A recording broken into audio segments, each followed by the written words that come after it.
ایک مشترکہ خاندانی نظام ہے جس سے آج ہر لڑکی بھاگنا چاہتی ہے اور لڑکے کو یعنی بھگانا چاہتی ہے. تو تعلیم یافتہ لڑکیاں سب سے پہلی کوشش یہ کرتی ہیں کہ شوہر کو راضی کر لیں, الگ رہنا, علیحدہ زندگی گزارنی ہے. تو جب وہ علیحدہ زندگی گزارتے ہیں تو مشترکہ مسائل تو سب لوگ مل کر سالو کر لیتے ہیں نا, پھر وہ سارے مسائل ایک اکیلی لڑکی کے اوپر آ کے گر جاتے ہیں. اور ابتدائی جوش کے تحت تو شوہر بھی ساتھ مل گیا تھا اور لڑکی جو ہے شوہر کو فتح کر کے علیحدہ رہنے لگ جاتی ہے, لیکن بعد میں بوجھ تلے اس کا پورا وجود پس جاتا ہے اور اس جنگ میں وہ جو فتح تھی وہ پھر شکست میں بدل جاتی ہے. اگر آپ دیکھنا چاہیں تو حقیقتاً یہ لڑکی کی ناکامی ہے کہ وہ ایک شخص کو اس کی ماں سے جدا کر کے اس کی جڑ سے اسے کاٹ کر اسے نئی جگہ نئے ماحول کا عادی کرے گی. نہ وہ اس کے مزاج کو ویسے سمجھتی ہے, نہ لڑکا جو اس ماحول میں ایڈجسٹ ہونے کے لیے صحیح طرح تیار ہوتا ہے. ایسے میں زندگی آگے نہیں بڑھتی, زندگی اور زیادہ بھاری اور مشکل ہو جاتی ہے. اور خوشگوار زندگی کے خواب دیکھنے والی لڑکیاں ایسی زندگی کو دیکھ کر پھر گھبرا اٹھتی ہیں. تو پہلے تو سسرال والوں کے گلے شکوے ہوتے تھے, پھر شوہر کے گلے شکوے شروع ہو جاتے ہیں.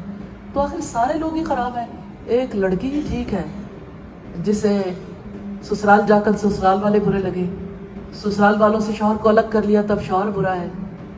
تو برائی کو اس لڑکی کے اندر دیکھنا چاہیے جس نے زندگی گزارنی نہیں سیکھی.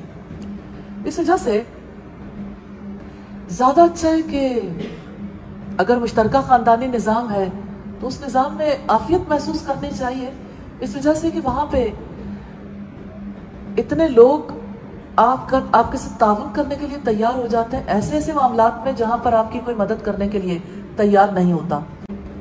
تو جو اپنے آپ کو سسرال سے غیر متعلق رکھ کے حل یہ دریافت کرتی ہیں کہ اپنے شوہر کو لے کر الگ ہو جائیں, اس وقت تو سب سے بڑا خواب یہی نظر آتا ہے کہ اچھا شوہر کے ساتھ الگ زندگی بسر کریں گے تو یہ سارے مسئلے ختم ہو جائیں گے. ریلی یہ اس سے بھی بڑا محاذ ہے. جب شوہر کے ساتھ جھگڑا ہوتا ہے اور جب سسرال کا جھگڑا ہوتا ہے تو لڑکی کی نگاہ شوہر کی طرف زیادہ نہیں جاتی, لیکن ادھر سے لڑکی جب لڑکے کو الگ کر لیتی ہے تو دونوں کی جنگ جو ہے نا وہ اپنے عروج پر پہنچ جاتی ہے, کیونکہ اب دونوں کے درمیان صلح کروانے والے بھی سائیڈ پہ ہو گئے. اب لڑکی کی اصل نیچر سامنے آتی ہے اور پھر زیادہ بڑی مشکلات ہو جاتی ہیں.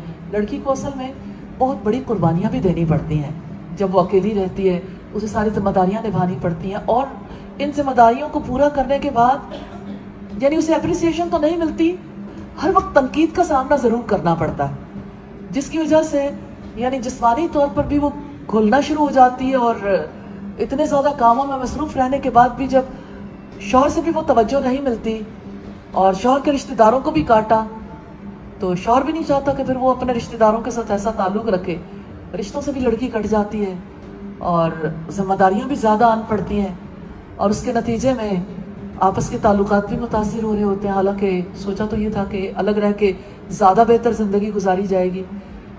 تو اصل اس کا حل یہ ہے کہ